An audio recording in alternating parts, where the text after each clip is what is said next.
and he is currently world number 7. He's 26 years old. He joined the PSA Tour in 1995, having emerged as a promising youngster. The left-handed Egyptian won back-to-back titles in 1999 and hovered in the 20s and 30s of the ranking table for 3 years, mesmerizing opponents with his racket wizardry, but failing to make significant progress due to a dislike for structured training. Resolving to realize his potential, he began to train seriously and was rewarded with victory in the Hello and welcome to PSA Live TV, bringing you the Cathay Pacific Credit Suisse Privilege World Open live from outside the Hong Kong Cultural Centre. My name is Russell Flynn. Joining me for this match is Malcolm Wilstrop and Nick Matthew. But for now, here's our very own Stato Adrian with some comments about the following match. The British Open. He is on the upswing again. However, he has contested 4 finals so far this year and won 2 of them in September. Amr beat Simon Park and Ollie Tuominen 3-1 in the first 2 rounds, and yesterday he beat world number 5 Lee Beachill 3-1. Predicted yesterday when we did the analysis, Peter Nicol beating Thierry 3 games to 1. Wearing in white is Peter Nicol. He is currently world number 8. He is 32 years old.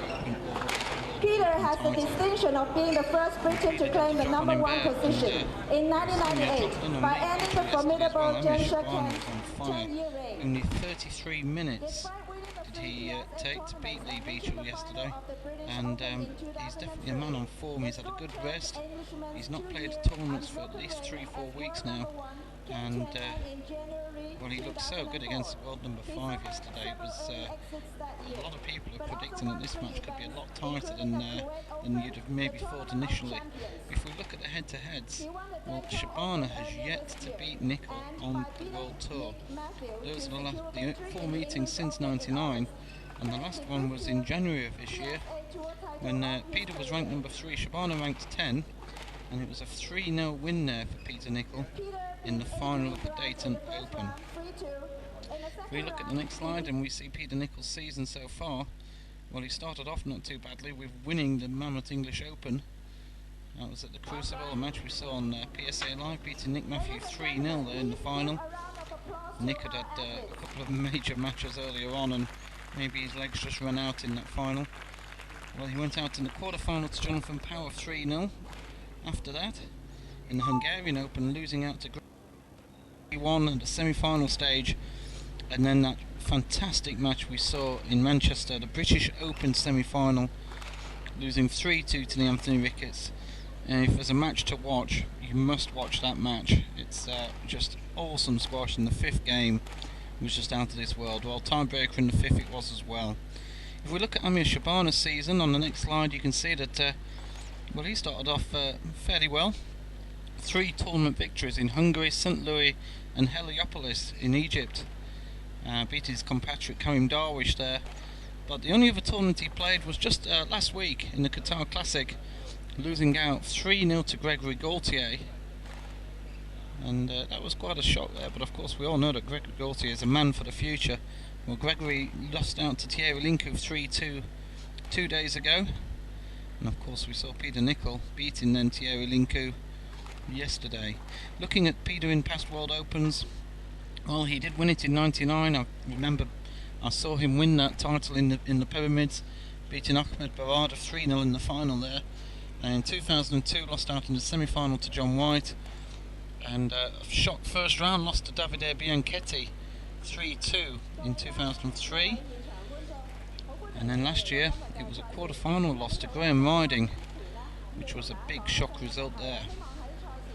Well, Peter's really redoubled his efforts, and there's a feeling that this could be Peter's tournament. The draw's been good for him. Of course, if drawing the world number 1 for the whole of 2005 is a good draw, but Peter does seem to have Thierry's number on that one, as we said in our preview podcast. Aidan Harrison was spot on the mark there. Let's have a look at Shabana in past World Opens on the next slide. As you see, quarter-final in 2004, losing to David Palmer 3-2. He won it in 2003, beating Peter Nicol in the final, and then two second round exits. So we've only got 4 past winners of this tournament, and 2 of them are here playing in this first semi-final. If we look at the rankings between them, as you can see that back in '99, when Peter has been world number 1 or 2 for so long, and of course Amr Shabana was down in the low 30s during that early period, but has really got into the top 10 in January 2004 and has stayed in the top 10 since. And well, the last couple of months is actually the first time, if we look at the next slide which shows you 2002 onwards, it's the first time that Amr Shabana has actually been higher ranked than Peter Nicol. And well, the current ranking from December 2005 is Amr Shabana at 7 and Peter Nicol down at 8. He wasn't very happy at the English Open when he was ranked at 4 and wanted to get back up. Well, he's now even worse, and you know, basically the field is just so strong around him at the moment. But he is a big favourite for this match. He's got a 4-0 record over Shabana, and I think Amr has got a lot to do to try and get into this World Open final. Of course, Amr beating Lee Beechel after only 33 minutes 3-0. In the last round, he beat Ollie Toulminen 3-0 after only 29 minutes. And the round before that, well, Jordan Barrington took a game off him, and it took him 55 minutes to beat Joey Barrington. So this is a man who's not losing many games at the moment, and the alarm bells are going to be running for Peter Nicol here. Having said that, Peter himself, 3-1 win over Adrian Grant, a 3-0 win over Shahid Zaman, and a 3-1 win over Thierry Linkou, the world number 1 and reigning World Open champion. Well, it promises to be a great game here. I'm really looking forward to this one. I'll hand you over to Russell Flynn on site at the Harbour in Hong Kong.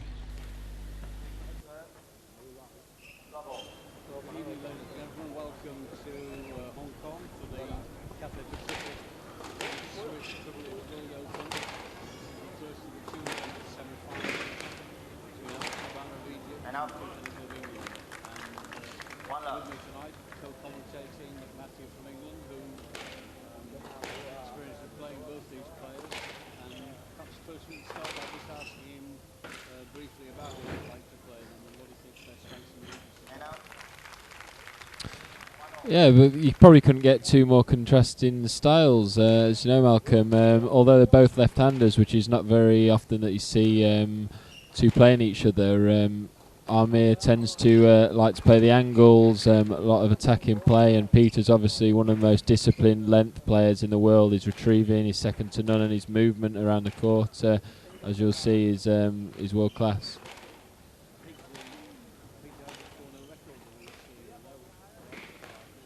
That Amr has been more dominant recently. He's had some great wins this season. I wouldn't see anything in this match before it starts. It looks very much an even money shot. Do you see it that way? Definitely, especially considering it's a brand new venue, brand new court. Neither player will have played on this court during the tournament, so they'll both come into it on a very even keel, I would have thought. Yeah, I mean, Amr's had a slightly easier run through, but he'd had a bit of a layoff before then. I'm not sure that's necessarily always a good thing, that you don't get extended a bit in one of the earlier rounds without getting overdone. And I think he's probably comes into this match just a little bit underextended, whereas Peter, although he had a harder match with Thierry last night, he won it well, and I don't think it took too much out of him. So I'm not sure there's any advantage to either player. If anything, I think Amr might need a really hard game. Definitely, he was certainly on incredible form yesterday. Anything just half a yard short, he punished, and I'm sure Peter's game plan will be to keep him fairly deep into the corners early on, and try and work him from there, and maybe force a few errors. Yeah, Peter's got to generally look to get it wide and deep, which he does well anyway. So whether Amr can make his racket tell, because no doubt he's as good a racket player as there is in the world. It'll be interesting to see whether he can make it tell off Peter's longer game. So Peter's away to a 2-1 lead and moving well, which is also important for him.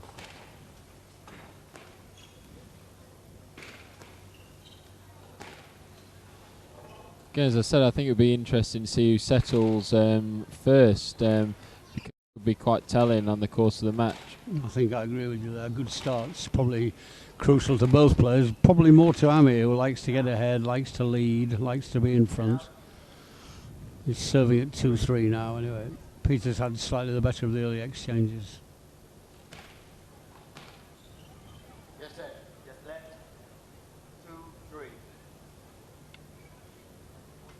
A spectacular venue here in Hong Kong, in the harbour. Near the cultural centre in Kowloon. Absolutely spectacular. Packed house.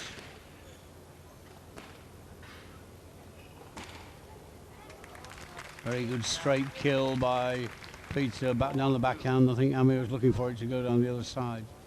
Didn't move.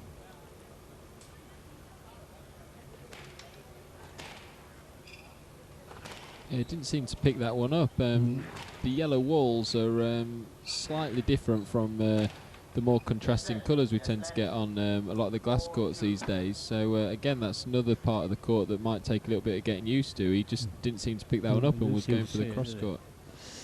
You played on this court, of course, because you got to the final of this event last year, but it was indoors then in the squash centre, so it's slightly different. This is outdoor in the normal heat of the day or whatever. It's quite a coolish, pleasant evening. So definitely, I mean, it plays very well, though it's one of probably the only Perspex court left on the tour now, having moved to mainly glass courts over the past few years. And I think Peter admitted that he enjoyed practicing on there this morning, because it's been a few years since he used to play on these courts regularly every round, and obviously he was very successful back in those days, just as he is continuing to be now. Probably brought back some winning memories for him. Probably did him good, I think. 4-all now anyway. Amr hits a very good winner there, like he's always liable to do. Very sort of easy style, moves about, reads the game, great racket.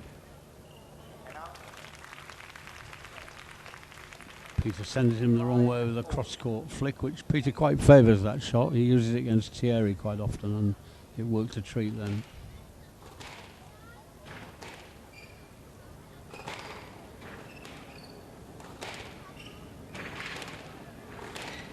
You'll be watching out for a few hints here, because you have a prospective meeting with Amir in Saudi Arabia later this month, Nick. Yeah, first I'd have to get past another Egyptian, El Hindi, but I haven't played Amir for probably over a year, so yeah, try and pick up a few tips, see what. There's no one better to watch than Peter for that. He's probably second to none over the years in terms of having a game plan and what he sets out to do, so it'll be very interesting to watch. And to talk to, of course, you'll be able to ask his advice, I'm sure. I think we'll have plenty of time for that next week as well. Peter's leading 6-4 now, looks very lively, moving well. A good finish by Amir. 5-6.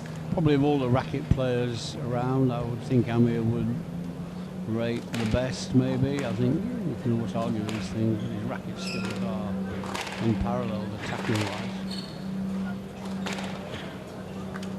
Another clean winner from the back of the court. He tends to hit winners by surprise as well. I think people find that quite difficult. They're not expecting it, and you'll play a good shot and he'll put it away off you. It's a good return off the serve. I mean, won't be happy with that, to put it straight on Peter's racket.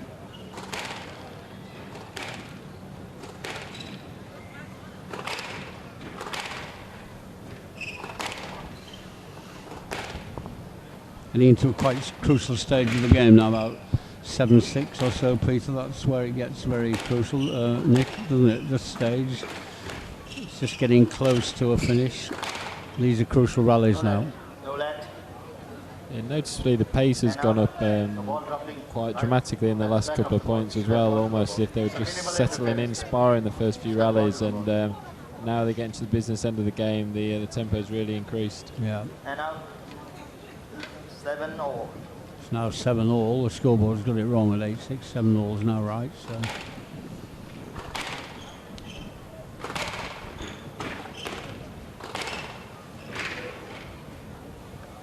No let.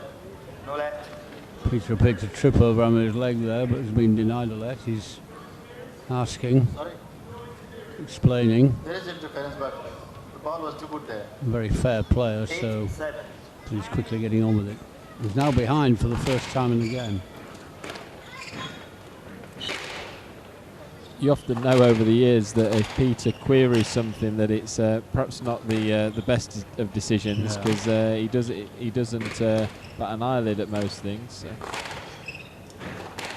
It's always harsh to give him a no-let, I find, as well, because he seems to pick up impossible balls and actually put them back with purchase on him as well. So, Sammy's on the floor, but back on his feet. It's incredible. I think there's probably Amir and John White, probably the only two players capable of doing something like that, and then still playing the rally. Yeah. If I went down now, it'd take a forklift truck to get me back up, I think. Likewise, Malcolm. Certainly would be the end of the rally, even if I got the ball back. Yeah.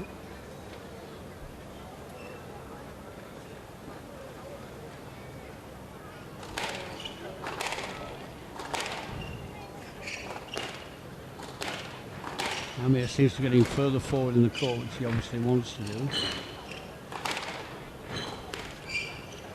And then Peter gets a stroke there. Strange, it doesn't seem an awful a lot of pattern yet to the play. I think when you get two right-handers playing, you get obviously a lot of balls up and down the backhand wall, especially early on. And two left-handers, it's almost like it's not a usual thing, and they're not quite sure where to base their kind of defensive, patient rallies at this moment in time, and it's not much of a pattern so far. I think you're dead right, Nick. I think that's a very good comment. There hasn't been a lot of shape. They're both playing very positively, actually, aren't they? For another, even they seem to be more focused on attacking. I mean, that's another stage. There was a little bit of sparring early, but there hasn't been much since. The pace is quickened up, as you said, and the thing looks slightly hectic and a little bit unshaped so far. I would have thought that's more in Amir's favour than Peter. If the thing gets sharp and bitty. He's got the game ball anyway, Shabana, at 10-8. Definitely, I think when the game's like that, all it takes is a ball just half a yard loose, and it's in the nick as you see him take the first game there. You won't be happy with that for a return, because straight on the volley, to put it in the tin off a return of service is wasteful, and he won't be happy that he's done that, and perhaps it was a lack of concentration letting him down there. So it's 11-8 to Amir, and Peter made a quickish start, and perhaps he'll be a bit unsettled by the fact that Amir has taken an early lead. And Amir will certainly be encouraged. He likes to lead, I think. Definitely, he's a confidence player. He feeds off getting a lead and builds from there. Maybe starts shooting a little bit for the shot at the wrong time sometimes when he gets behind, but very, very dangerous when he gets a lead. Peter's going to have to come out in the second game now and try and establish a bit more of rhythm, a bit more structure to the game, I think, and probably not think about too much other than that, and then try and build from there, I would have thought. I think that's quite right. Certainly if you're advising him, I think that's what you'd be telling him to do, to try and settle the rallies a bit more and get into a slightly longer pattern. And as you say, not worry too much about the winning and the losing of the rally, but rather get the rhythms established, because that was all a bit quick, one felt, and sharp. The whole game looked quick and sharp, and although Peter doesn't mind playing quickly, he likes a bit more rhythm and likes to be looking for the back of the court more than he appeared to be doing in that game. I mean, leading, you've had, if I might say, I'm sure you don't want to be reminded, but you've had one or two matches recently, and going back a bit, where you've led major players and sometimes not gone through with it. What happens in a situation like that when you're sort of 2-1 up or have leads? I mean, what causes them to be lost? Is it focus, concentration, or? I mean, I think every player is different. With Amir, sometimes he'll probably get a shift in concentration just occasionally. It seems to be getting less and less now, but in the past he used to sometimes go through 3 or 4 points where he'd make a run of mistakes. Talking from a personal viewpoint, I think it's easy sometimes to think let's carry on with what I'm doing and what's been successful. And obviously, if the person you're playing's got anything about them, which obviously all the players have at this level, that it's probably you've got to look a little bit further than that in the future and try and actually realise that they're going to change things and expand from there. Maybe just settle into the rhythm you were talking about again and just not go hell for leather, as it were, when you get a bit of a lead. And you know, it's something that we're all learning all of the time, and that's something I've seen to start matches well and not build on as Shabana's looking to here. You sound incredibly wise. I didn't realise you were that bright, really, but you're making some incredibly valid points. I think the one you just made there is incredibly good. I might even think about that myself, I think. Peter will certainly need to stay with these early rallies, I think. If Amir gets away here early, he'll probably increase his attack, and if he went 2 up, then, you know, he's highly dangerous. Anybody with a lead like that is, but none more so than this guy who can really fire it in, and he will do.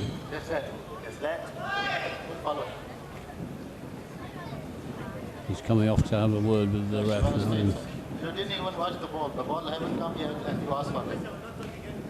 It's definitely a hard player to read, Shabana, in more than one way. So I've seen him on certain days, if he gets a little bit fired up by a couple of bad decisions or a little bit of argy-bargy on court, he can sometimes play out of his skin and fire winners in from all angles. But on another day, that getting too worked up can work against him, and he can make a lot of mistakes and can lose focus on his game. So be interesting if he does get a little bit agitated at a couple of decisions, which Shabana will see.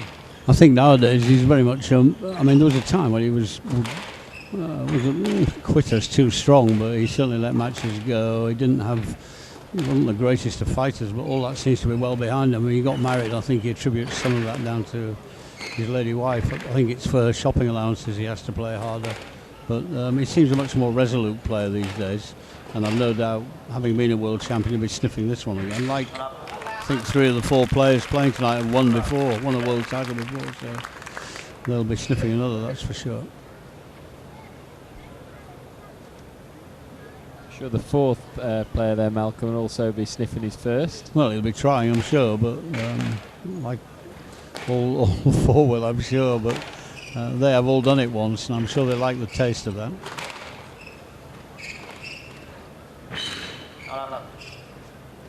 And out. 1, 2. Again, Peter's not quite established his length yet. He seems to be attacking really well, possibly the best I've seen him attack all week. Obviously, it's a lot easier on the grass than the upstairs traditional courts that he played on the first couple of rounds, but he's taking the ball in very well. Just probably needs to establish just a yard more length and width first. Quite surprising in a way. You'd be thinking that's what he'd be looking to do, to make Amir play from the back. He seemed to be doing that in the early part of the first game, but he's almost trading with him a bit, isn't he? And quite happy to attack him and play sharply. A little bit surprising. He did say to me that he thought the court took a shot well, so maybe that's brought out the attacking tendencies in him.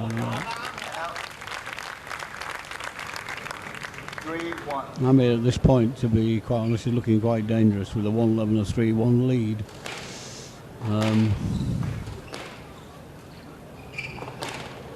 Looks very businesslike. He's had a nice break after winning in Hungary. Won in St. Louis in Hungary. Had a nice break. A bit of an injury, but that's cleared up. So he'll be as fresh as paint, and he looks it. His forehand's a terrific shot. He's got terrific control on the forehand side. Drop shots, like a kill there that he hits them with great ease and authority. Very impressive. The head speed as well, there just from very little backswing is, and the accuracy that he gets on it as well is, you know, as you said, he's probably second to none in the world at the moment. And on this kind of form, you know, he's looking like nothing's bothering him at the moment. Absolutely. Just left. Very free, isn't he? Right box. 4-1. I mean, I think when he won in St. Louis, everybody was there. The top 8 were there. When he then confirmed that in Budapest, you know, you could easily have claimed at that point in time to be the best player in the world on current form. So nothing he does should surprise us. Got wonderful relaxation as well. He's very relaxed. No let. Go to the ball. You didn't go to the ball. Just stop there. You have to go to the ball.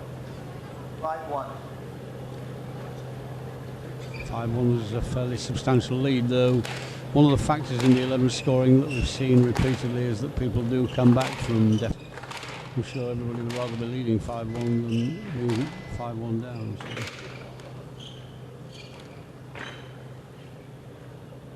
Nice hold by Peter, but he went straight, probably instead of cross court. In the rally, if when he held up at the front right, he should have gone cross court. He'd have won the rally, but didn't quite read Amir's positioning, I don't think.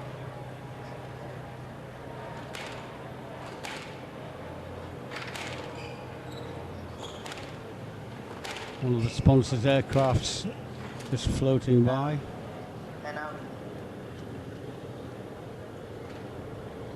It's been a marvellous tournament. The Hong Kong tournaments are wonderfully run, very efficiently and pleasantly run, and players love being here.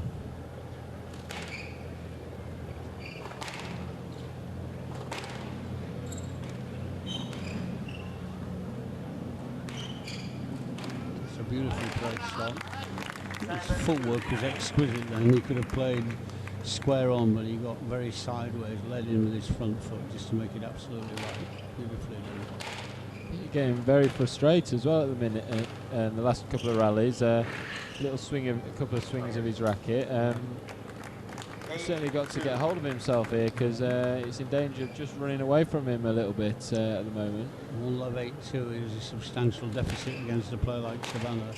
Peter, I think, on his own admission, gets a little bit edgy these days in these big matches. He knows he's still a major force, but there's a tendency, because of that, probably just to get a little bit keen. He admits it, and there's been a certain keenness about him tonight that probably hasn't served him that well. He's now getting quite testy there. That's un-Peter-like, but he knows this game's probably beyond him now at 9-2. Yeah, the game's probably beyond him, but I think he can still use it in a positive sense, and he needs to really to then come out in the third at the top of his game. Otherwise, the start of the third might go away from him, and then he's staring down the barrel then. Yeah.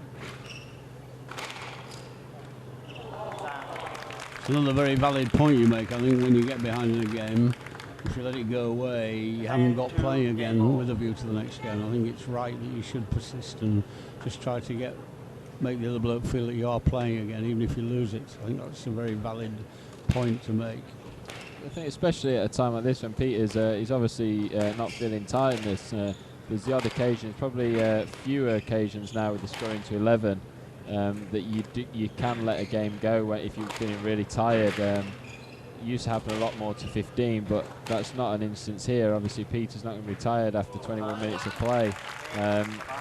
Just getting a little bit outplayed at the moment, and needs to get a grip here, otherwise it could be all over in under 40 minutes. Yeah, you'd have to say there's certain dangers now for Peter. I mean, 11-2 is it's a good hiding, I'm afraid. The first game was quite competitive, and Peter had early not dominance, but was doing well early on, and it was never a lost cause. But that game, I think Shabana, fortified by his 1-love lead, went further forward, and then when he starts attacking, we all know how dangerous he is. He looks very confident, everything looks in place for him.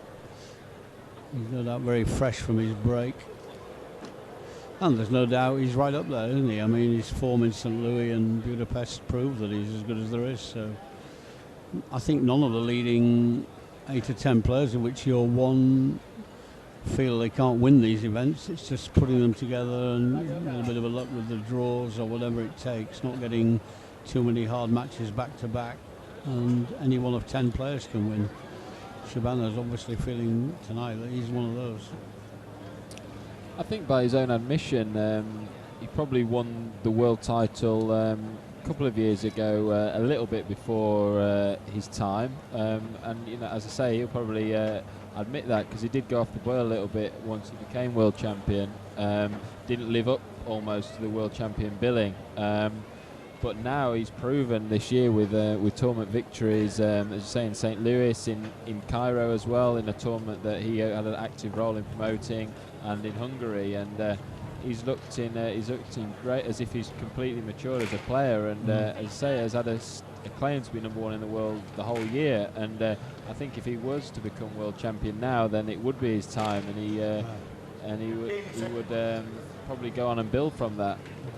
I think everything you say is absolutely valid. He did seem to get a little bit early there, but it might actually have been the making of him, because maybe he realised he had things to live up to then, and you know, the slightly carefree attitude with which he approached things before that, probably not quite physically as fit as he could have been, and sometimes letting things go.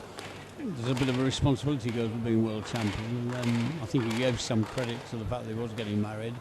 That maybe stabilised him as well. I mean, they say behind every good man there's a good woman, so maybe Mrs. Shabana deserves some of the credit for all this. She'll get her rewards, I've no doubt, in the shopping malls of Hong Kong, which I keep telling her, incidentally, every time he wins around. Just let level. Hey, why can't you sit there? Sit down. And switch off your mobile phone.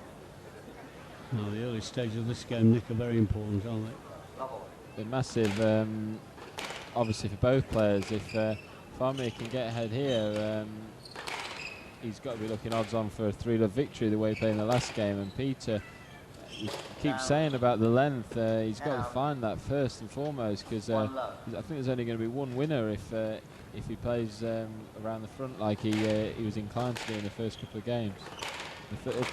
He started well the first game, as you said, and then the last game and a half he's probably been around the front a little bit too much. Quite surprising in which way. You wouldn't think he'd be looking to do that at all, would you?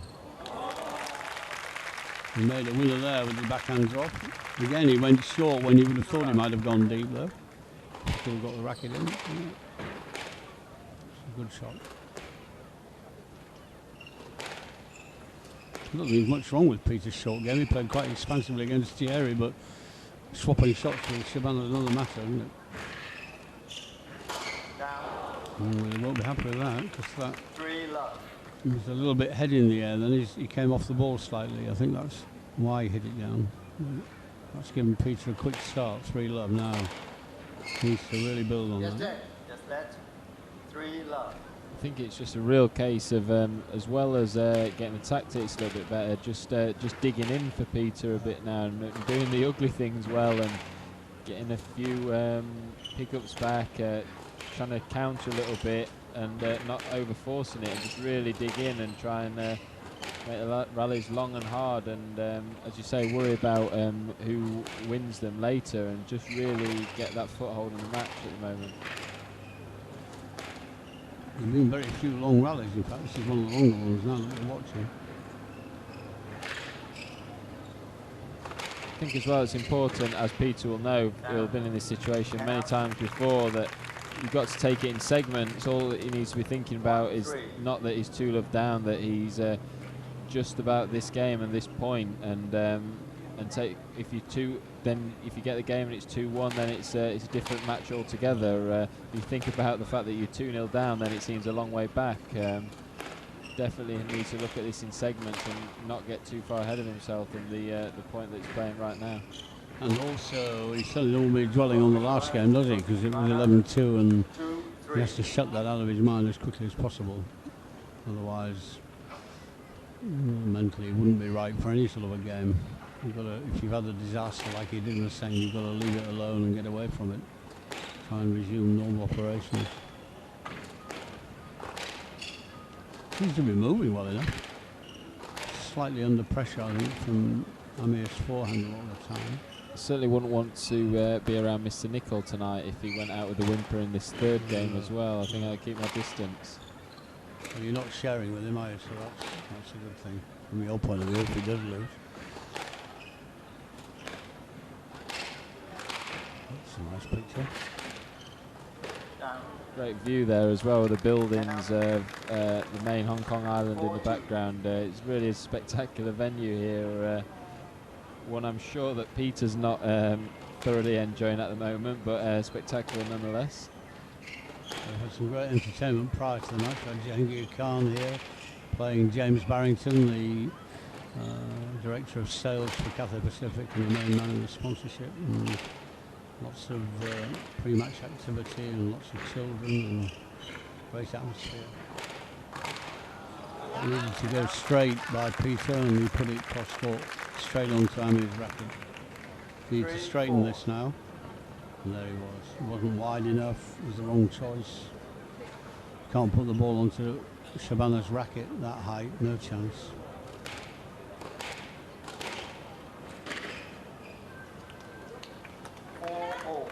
He's lost that. That was a little bit of a cheap lead. point there. Yeah, 4-all.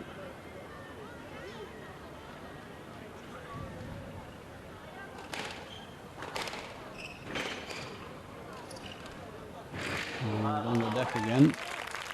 Seems quite willing to throw himself about anyway.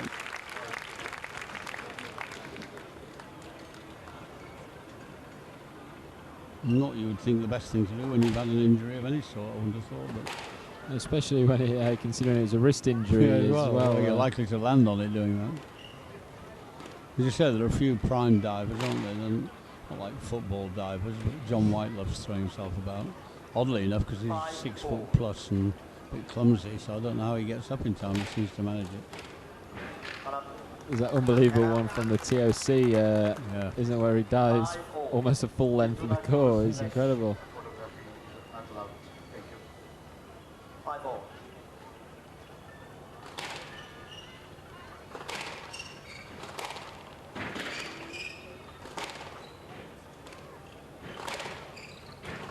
Again, Peter persisting, going short. Even on his lengths at the moment, Amir seems to still have a foot at the back of his back foot's at the back of the service box. Peter's not working him right into the corners. Doesn't seem to have tried to almost. I mean, he seems to have been happy to play further forward. I don't know what the course. I'm not sure why. Maybe it's difficult to get the ball deep on the court. I don't know.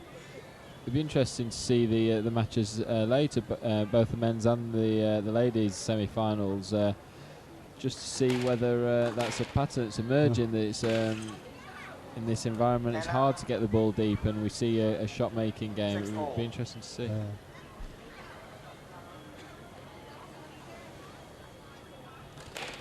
6-all.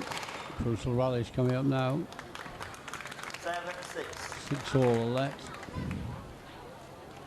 Probably a few too many cross courts as well to right onto that forehand volley. They've been on the racket as well, haven't they? The width hasn't been there. Maybe that's a habit from playing a right-hander, that they're not as liable to attack from there on the backhand volley, but even against a right-hander it would still be right on the racket, and he's not getting the width as he needs to.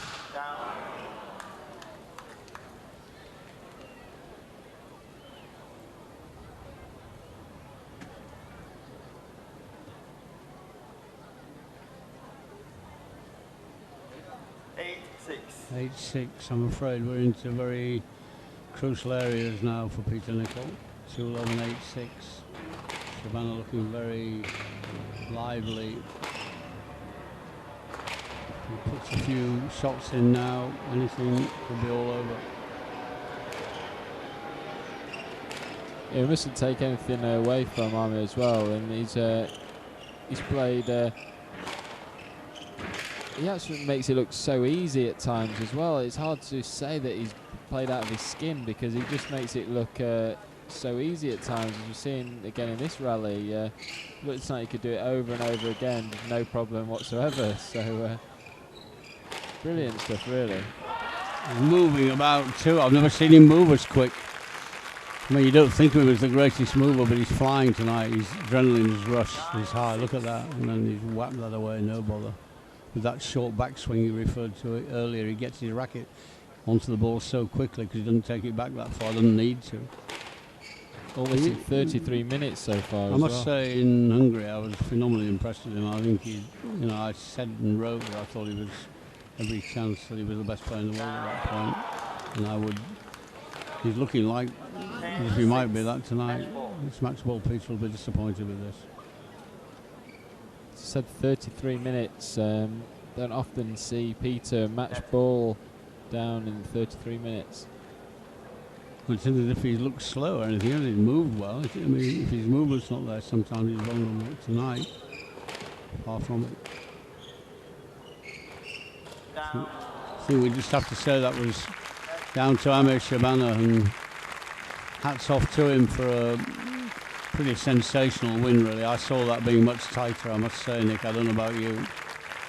Definitely. I mean, I don't, not quite sure how to sum that up, because it certainly wasn't what we expected. I expected two really tight semi-finals that I couldn't call tonight, and just shows that these days in squash you can't predict anything. Even if you'd have predicted Shabana to win that match, you wouldn't have called 3-love as comfortable as it was in 34 minutes. That's a massive achievement, and something which I'm sure will stand him in remarkable stead for the final tomorrow. To get a semi-final out of the way in that amount of time, you got to fancy yourself tomorrow.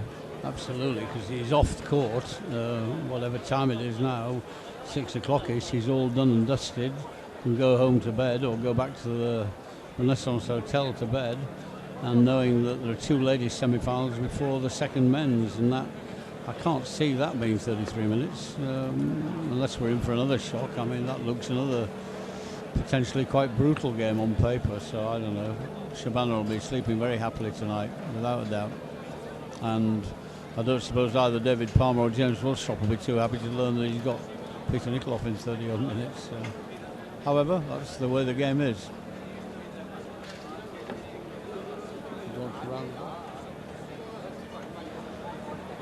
We've got the two ladies semi-finals to follow, and then the second of the men's semis. We hope you enjoyed the coverage of the first men's semi from Hong Kong Harbour, and we hope you'll rejoin us again for the second, which is at 8:45, and that's between David Palmer and James Willstrop. I hope you enjoyed our rather brief excursion. We've enjoyed bringing it to you anyway. Thanks and good night. And good night from Nick as well.